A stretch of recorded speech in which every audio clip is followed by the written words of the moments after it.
My sister Stephanie loves photography. She's always taking pictures everywhere, and she's really got a good eye. I said, we should go up to those natural hunting blinds outside of town and take some pictures. She agreed, and I was stoked because we could hike a little bit and spend some time together. That Saturday, we met up and got on the road. The hunting blinds were about 30 minutes out of town, and we talked the whole ride. When we arrived, we got out and started hiking. We were about halfway up when Stephanie saw something she liked and took her camera out. "Shit," she said. "I don't have my SD card."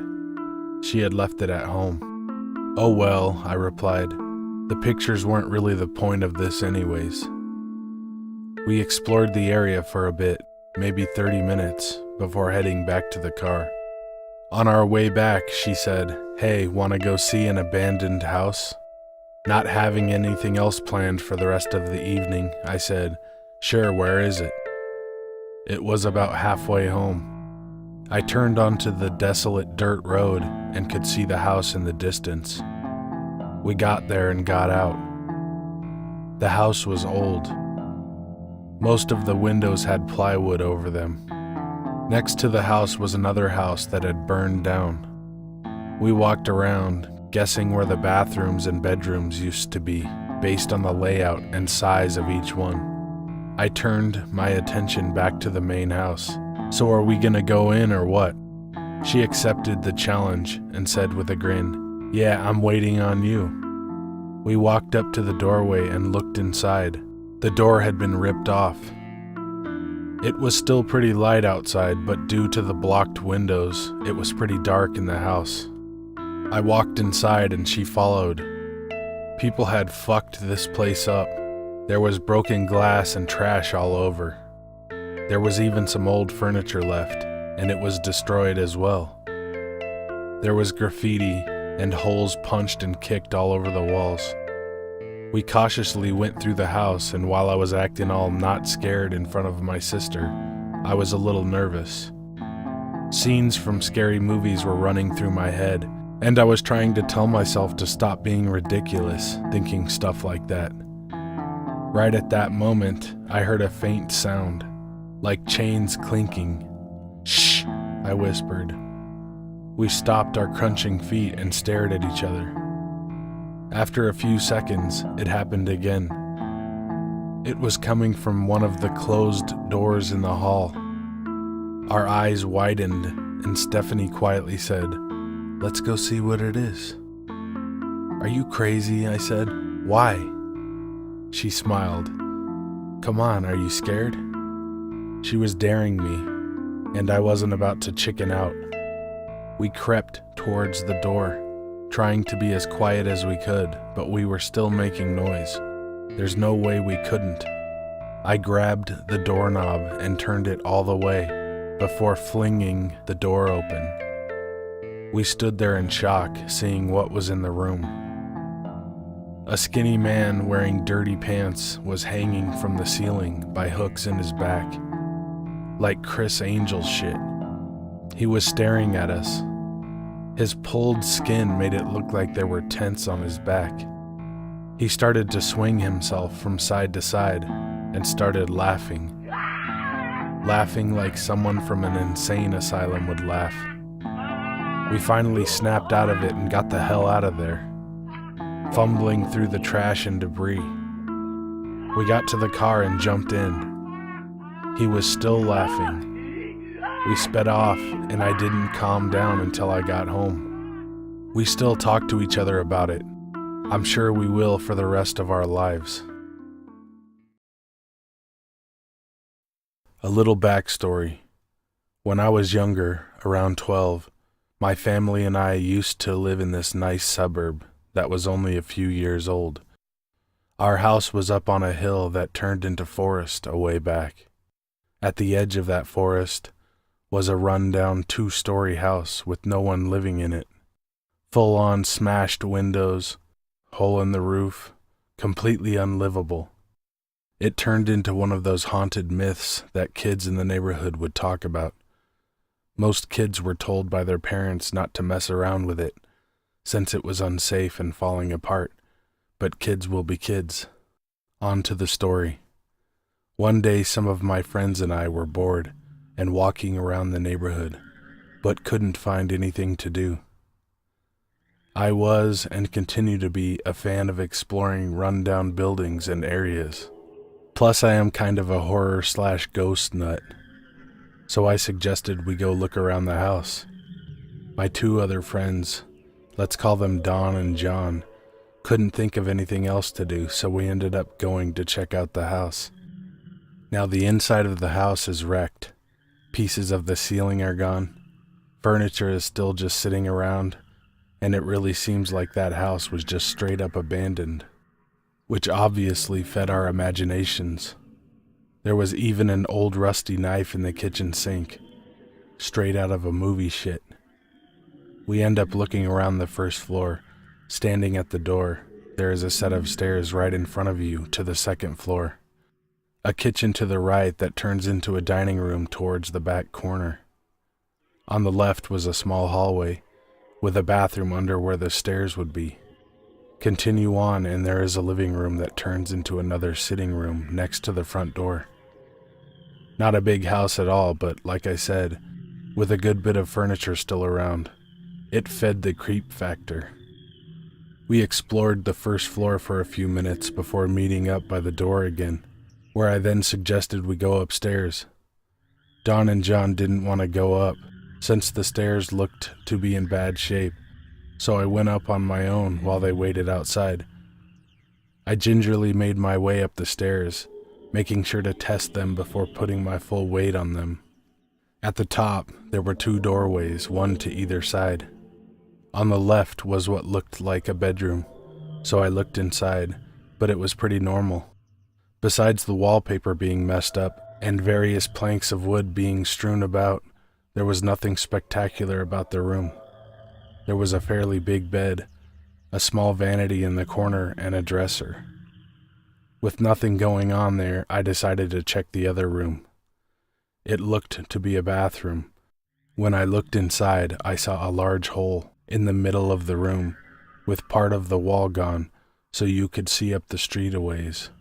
Now let me also preface this with, I'm not really the king of good decisions here.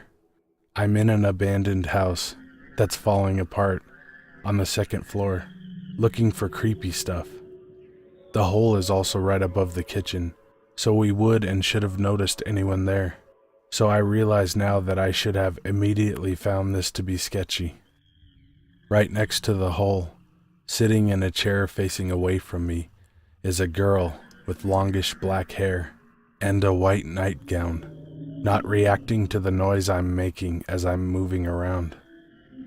With my glorious decision-making abilities, I said, "Oh, hi there. Are you looking around the house too?"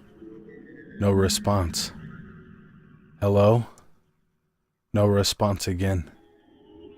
Are you okay?" With this, I started moving towards her with my hand out, like I'm about to tap her shoulder. Finally, maybe 2 inches away from tapping her, it hits me. The weirdness of the whole situation. Then my body immediately goes into fight or flight mode, and a voice is screaming in my head, not to touch this girl. The fear I felt was incredibly intense, but I knew I couldn't take my eyes off of her. Slowly, I backed out of the room, without looking away from her back. Once I was out and next to the stairs, I bounded down the stairway and out the door as quickly as I could. My friends asked me what happened, but they didn't believe me when I told them, which was honestly no surprise. I was still curious about her though, so I walked up the street to where you could see the hole in the wall, but saw nothing.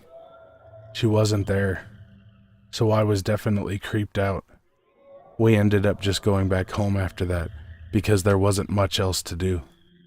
The house ended up being demolished a year later to make room for new housing.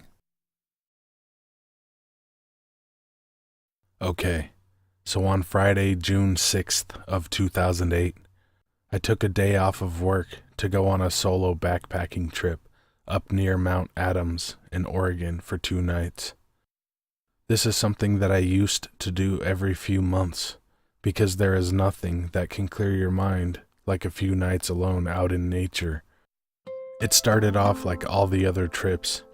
I hiked in from one of the trails that ran through the area, headed out to an area that I selected that was far enough from a trail to not see other people, but close enough to make it back easily in the off chance that something happened.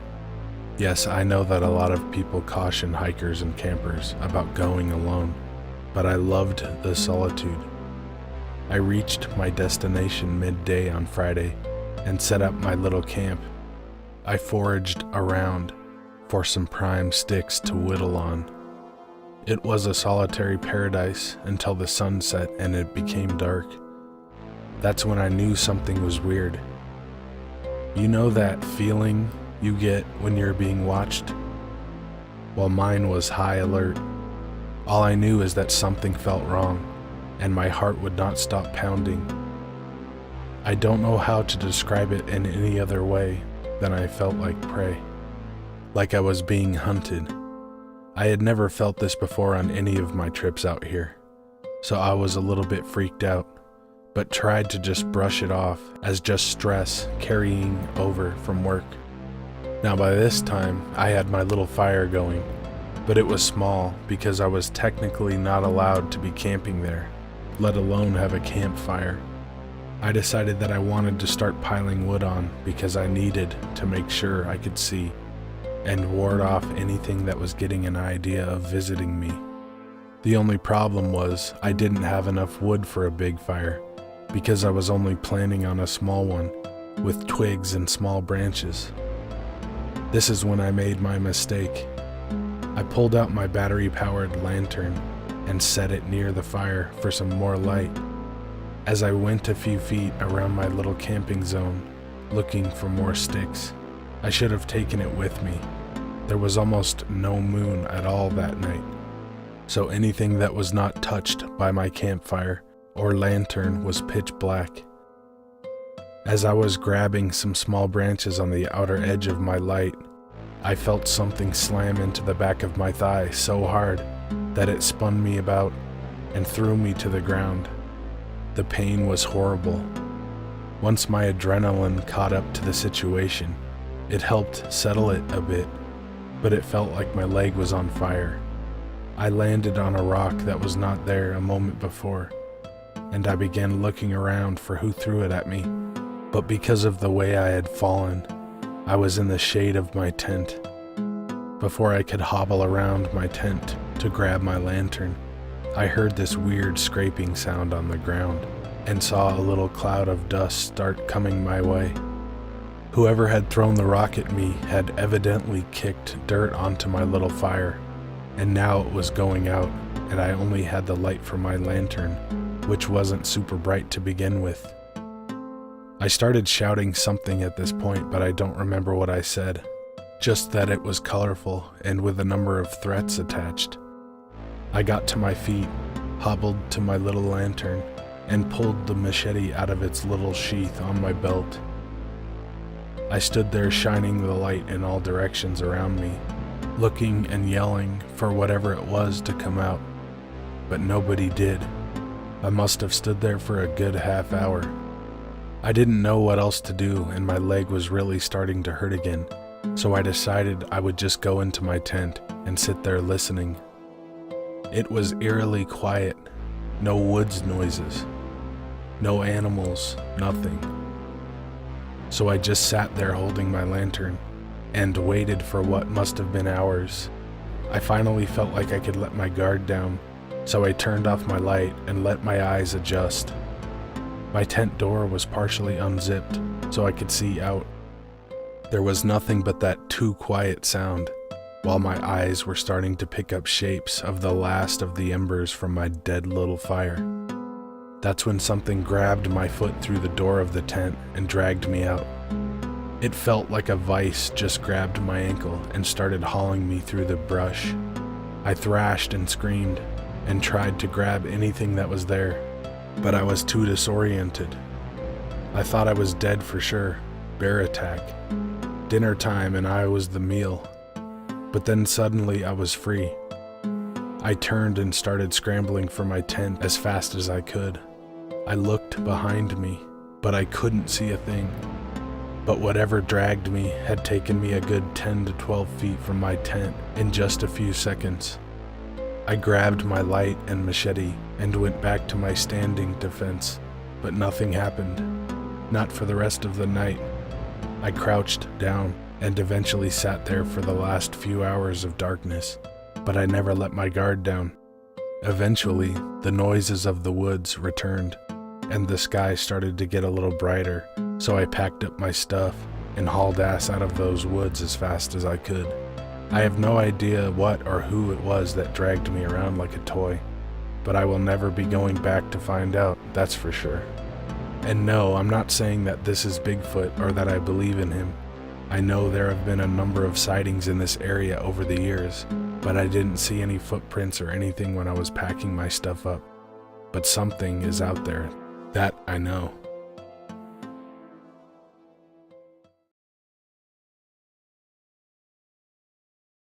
When I was young, I was prone to fevers and nightmares, something that my doctors and my parents alike put down to a weak constitution and an overactive imagination. Even after I grew older and stronger, nightmares continued to plague me. Nightmares that no drug could keep at bay. Nightmares that frequently had me lashing out violently as I awoke. As you can imagine, when it came time for me to attend the university, I felt I had no choice but to live alone. The lack of companionship only aided my focus on all things academic. My grades were strong, and my instructors began to take special interest in my academic progress. Unfortunately, in my second year of studies, I began to experience incidents of sleepwalking and nocturnal violence. On 4 separate occasions, campus security had to apprehend me. This is how I came to the attention of Dr. Palatine, the university's leading expert on the subject of sleep disorders. Perhaps it would be more appropriate to say I was placed under her care and supervision. She was a pretty woman with iron gray hair that was streaked with red. She wore thick glasses and spoke with an Eastern European accent. Dr. Palatine explained to me that she had just returned from a long sabbatical where she had been conducting what she calls the purest research. She shared her theories with me about the nature of REM sleep and the source of dream imagery in the collective unconscious. She requested I keep a journal and a tape recorder at my bedside, but I must admit that the nature of my waking terrors left me with little clear or consistent information to impart. This lack of hard data to work from led her to invite me to live with her. I felt I had no choice but to accept. Dr. Palatine lived in a crumbling brownstone several miles from the college campus. She made a room for me in her basement so that my night terrors could be controlled and monitored with the greatest care. My first night and last night of observation began the ordeal that consumed my life. Dr. Palatine gave me a mild sedative and had me lie down on the cot she had prepared for me. She sat beside me in an uncomfortable-looking rust-colored chair, pen and notepad in hand. Soon I was asleep, and soon I found myself in the most lucid dream I had ever known. In the dream, I found myself alone in the basement, staring up at the single bare light bulb that was the only illumination. Dr. Palatine and the rust-colored chair were gone. A strange feeling of dislocation washed over me as I stood and walked up the basement stairs. I found the cellar door had been locked from the outside, but I felt no panic at this realization. What better way to curtail my nightly meanderings than a locked door? I rapped on the door and called for Dr. Palatine. When there was no answer, I began to knock louder and louder. I called her name over and over, but there was no answer. The feeling of dislocation grew stronger, and in my mind's eye, I saw myself beating at the door in ever-growing panic. I looked so small, like a forgotten child. Without warning, the basement door rattled on its hinges, as though something had been thrown against it. Fingers scrabbled and grabbed through the inch-wide gap between the bottom of the door frame and the floor. They were thin and covered with thick tufts of red hair. They scratched and scraped. Even now, you might assume that this was all some sophomoric prank, but my every sense told me this was not the case. Whatever was on the other side of that door was bestial and twisted. The grasping of the fingers became more frantic, as though it were searching for something precious that was just out of reach. It was as though my every childhood nightmare was coming true. Hadn't the fear of seeing this very personal incubus driven me to night terrors and fugues? I screamed at it. The claw-like hand retreated. There was a moment when I thought it was about to retreat, but then it began to sing. I cannot describe that voice. I don't know if that voice can be described. All I can say is that the sound that reached my ears was a loathsome crooning. An image arose to my mind, that of the creature burbling nonsense, trying to lull the pink, quivering shape at its breast to sleep. Desperate to escape that sound, I backed away only to lose my footing. I tumbled down the stairs, striking my head and plunging my mind into merciful, mindless darkness. How long was it until I woke again? I cannot say, but I do know that I blinked my eyes to see the basement door wide open. It took me some time to find the courage to mount the stairs, but when I did, I found myself in a barren house. Of Dr. Palatine, there was no trace. Not only had she disappeared from her home, she had also vanished from all university records. All my professors insisted there was no Dr. Palatine. There had never been a Dr. Palatine. The more I told my story, the more I became a subject of derision and unease. I left the university in the middle of the semester, never to return. I found gainful employment far away from the university, but I had lost the capacity to dream, and with it I had lost all sense of certainty in the world around me. I began to fear that I no longer dreamt, because I was still asleep in Dr. Palatine's basement, that I had never awoken at all. Hey guys and ladies, thanks for watching. We got 250 subscribers, Ripley. So to celebrate, we have a special guest. Hey man, how's it going? What's going on? Not much. Just finishing this video up. Did you like it? Yeah, on a scale 1 to 5. This is off the charts. This is a 5+. Well, thanks, man. I appreciate it. Are you gonna say hi to Ripley? All right. So what else has been going? Whoa! Did you have that cheeseburger in your pocket? Yeah. Yeah.